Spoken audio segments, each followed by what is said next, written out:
नमस्कार विद्यार्थी मित्रांनो. काल पाठ्यमागच्या भागामध्ये आपण मामू हा पाठ पाहत चाललो होतो. 2 भाग आपण त्यामध्ये पाहिले. लेखक जे आहेत ते मामूच्या घरी गेले होते, त्यांची आई वारली म्हणून. इथपर्यंत आपण भाग बघितलेला आहे. आता पुढच्या तिसऱ्या भागामध्ये आपण मामूचे अनेक गुण, वैशिष्ट्ये हे आपण पाहणार आहोत. आता मामू जो शिपाई आहे, सरकार नोकर आहे, ती शाळा जी आहे ती शाळा फार जुनी, म्हणजे जवळजवळ 100 वर्ष जुनी आहे. आता त्या शाळेमध्ये एखादा जुना विद्यार्थी, माजी विद्यार्थी किंवा माझी विद्यार्थिनी जर आली, त्या दाखला पाहिजे असेल किंवा बोनाफाईड पाहिजे असेल किंवा कोणती माहिती पाहिजे असेल, तर तिथले मुख्याध्यापक असतील, तिथले शाळेचे क्लर्क असतील, ते लगेच मामूला हाक मारतात. मामू, या विद्यार्थ्याचा 1920चा, 1925चा, 1930चा त्या काळामधला दाखला काढून दे. मग मामू पटकन त्या फायली काढतो आणि त्या शाळेतले जे प्राचार्य किंवा मुख्याध्यापक आहेत त्यांच्या समोर तो दाखला हजर करतो. कारण ती 40 वर्ष जुना असणारा हा मामू आहे. त्या शाळेतला कागद ना कागद, कपाटातल्या सगळ्या वस्तू ह्या मामूला माहित आहेत. त्यामुळे ते रजिस्टर आहे, कॅटलॉग आहे, त्या मुलाचं नाव शोधून लगेच तो दाखला सही पुढं साहेबांच्या हजर करतो. असं तात्काळ काम करणारा हा मामू आहे. त्यामुळं जो समोरचा ज्याचं काम आहे तो विद्यार्थी, त्याचं वय झालं असतं, 40-50 वय झालं असतं, तर तो म्हणतो, चला मामू, बघा तुम्ही माझं 5 मिनिटांमध्ये काम करून दिलं, चला चहा घेऊन जाऊया, आपण चहा जाऊया. नको नको, मी तुमचा काही चहा घेणार नाही. तरी सुद्धा ती माझी विद्यार्थी आग्रहानं मामूला हाताला धरून चहाच्या टपरीपर्यंत नेतात. आणि मग तिथं गेल्यानंतर मामूला आपली शाळा, त्यावेळेचे शिक्षक, त्यावेळेचे मुख्याध्यापक, त्यावेळेचे विद्यार्थी, त्यावेळेच्या चांगल्या घडलेल्या घटना, दुःखद घटना, या सर्वांचा उजाळा ते विद्यार्थी देत असतात. मग त्यावेळेचे कोण बाबा एम.आर. सर असतील, तर त्यावेळेस ते विद्यार्थी म्हणतात, त्यावेळेचे एम.आर. सर फार चांगले होते, ते कुठे आहेत आता, बाकी शिक्षक कुठे आहेत, त्यावेळेचे मुख्याध्यापक कुठे आहेत. म्हणजे जुन्या असणाऱ्या आठवणी मामूलाच माहित ना, कारण हे विद्यार्थी 10वी नंतर परत शाळा सोडून गेले असतात. त्यामुळं 20-30 वर्षाच्या कालखंडानंतर ते विद्यार्थी आले असतात शाळेमध्ये आपल्या कामानिमित्त. मग त्यावेळेला मामू त्या असणाऱ्या विद्यार्थ्यांना, त्यावेळेचे असणारे एम.आर. सर, त्यांचा दरारा, त्यांचं वक्तृत्व, त्यांचं शिक्षण, त्याची शिकवण्याची पद्धत याविषयी जुन्या काळातील विद्यार्थी भरपूर बोलत होते आणि मामू त्यांना दाद द्यायचा. आता त्यानंतर मामूची शाळेतील आणखी बरीच कामं आहेत. उदाहरणार्थ आपली बोर्ड परीक्षा असते, 10वीची असते, 12वीची असते, ड्रॉइंगच्या परीक्षा असतात, विविध शाळेच्या काही शासकीय परीक्षा असतात. मग त्यासाठी परीक्षा केंद्रावरती मामूच्यावर काही चालत नाही.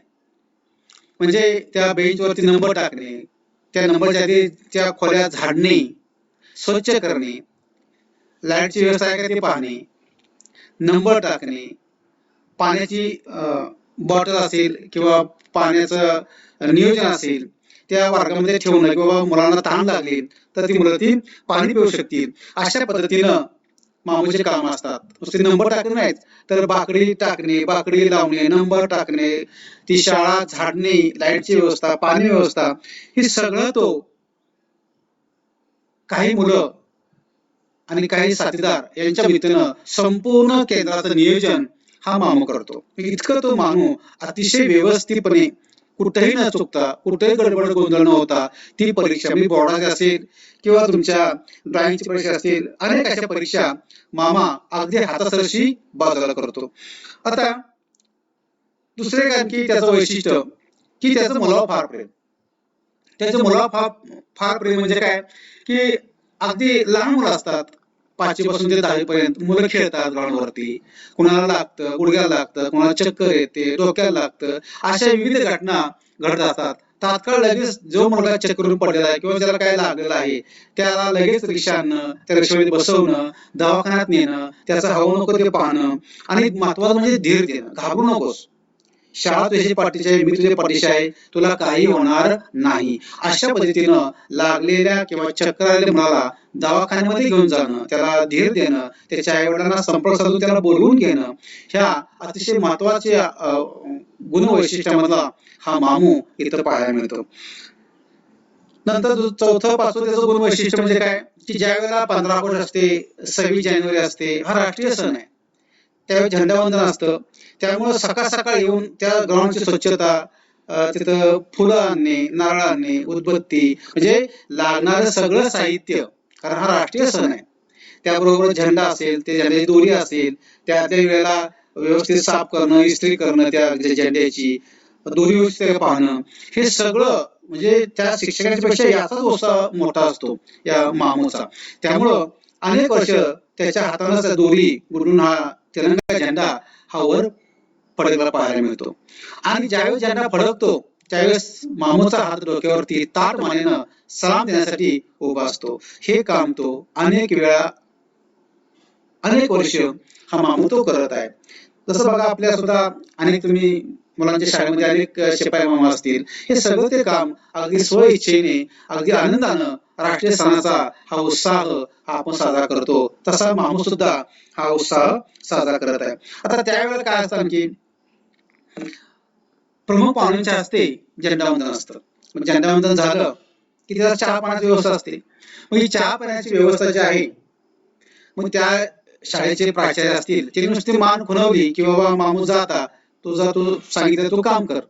झेंडावंदन झालं की 5व्या त्या 7व्या मिनिटाला टेबलावरती त्या पाहुण्यांना नाश्ता आणि चहा हजर असतो. मग ते पाहुणे आश्चर्यचकित होतात. म्हणले हे जमतं कसं काय म्हणले. आता म्हणले आपण इथे झेंडावंदन केलं, एक 5 मिनिटांमध्ये आपण ऑफिसमध्ये आलो, तेवढ्यात चहा आणि नाश्ता कसा काय आला. तर त्या असणाऱ्या प्राचार्यांनी किंवा लेखकाने सांगितलेलं आहे, ही शाळा ऐतिहासिक आहे म्हणले. आणि ऐतिहासिक शाळेमध्ये नुसत्या खाना खुना करूनच त्या ठिकाणी ती कामं होतात. म्हणजे त्याला शब्द वापरला बघा इथं, इशारती बर हुकुम म्हणजे इशारा. म्हणजे साहेबांनी इशारा दिला मानेनच एक खून करून की लगेच कामाला लागायचं. अशा पद्धतीनं मामून ते त्या खुनीबरोबरच आपल्या कामाला सुरुवात केलेली आहे. आता आणखी एक काय म्हणतो बघा, की ह्या मामूच्या असंख्य गुणवैशिष्ट्य असे आहेत की किती सांगावं मामूविषयी आणि किती नको असा प्रश्न पडतो. फावल्या वेळामध्ये किंवा तास नसेल त्यावेळेला मामूवर हे लेखक स्वतः शिवाय सावंत जे आहेत ते गप्पा मारायचे. आता गप्पा मारता मारता जुन्या आठवणी, म्हणजे लेखकापेक्षा हा मामू फार वयानं श्रेष्ठ होता, जास्त होता. त्यामुळं शाहूमहाराजांच्या काळातली संस्थानातली ही शाळा होती. नंतर संस्थान संपलं किंवा आपलं स्वातंत्र्य मिळालं, नंतर ती शाळा संस्थानाकडून लोकशाहीमध्ये आली.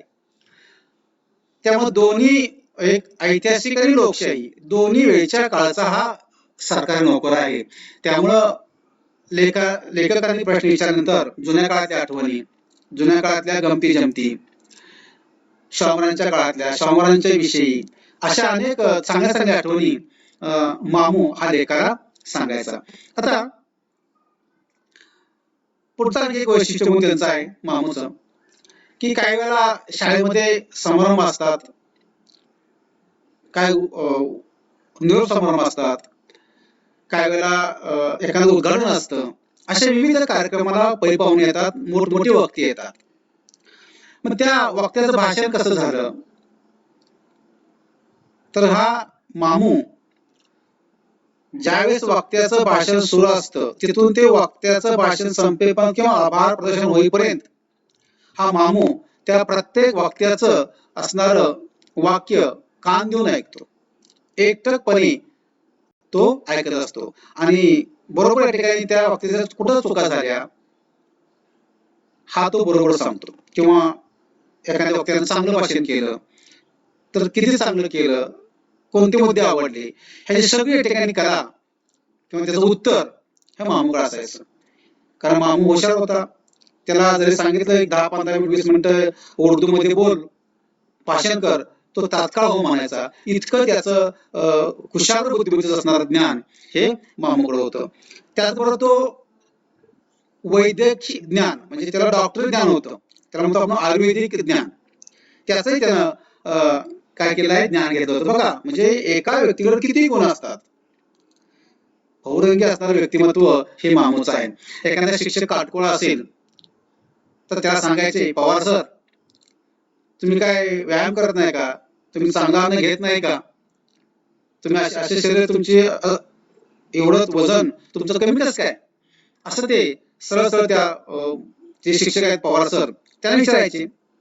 ते म्हणले बघा, ते सांगितलं होतं इथं काय सांगितलंय की साखरेच्या पाकात तूप आणि त्या तुपामध्ये खारका भिजवून टाकायच्या आणि चांगलं 10-15 दिवस त्या खारका मुरवून द्यायच्या आणि नंतर ब्या बाजूला काढायच्या खारकेच्या आणि नंतर रोज सकाळ संध्याकाळ 3-4 अशा त्या खारका महिन्यावर खायच्या, बघा तुमची तब्येत सुधारते का नाही, असाही ते सल्ला द्यायचे. त्याबरोबर पायाला काय दुखापत झाली असेल, पोट बिघडलं असेल तर त्यावर कुठला काढा घ्यायचा, म्हणजे ते सांगितलं की पायाला जर लागलं तर एखाद्या वनस्पतीचा पाला जो आहे तो पाला कसा वाटून घ्यावा, किंवा एखाद्या झाडाच्या मुळ्या असतील तर त्या कशा वाटून घ्याव्या आणि तो कसा तो पाला किंवा त्या मुळ्या लावाव्या, हे सगळं ज्ञान म्हणजे पायाला लागला असेल, पोट बिघडलं असेल तर यावर कुठला काढा, कुठलं झाडपाल्याचं औषध, कुठल्या मुळ्या, कुठलं औषध, कसं ते काढा प्यावा, तयार कसा तो काढा करावा,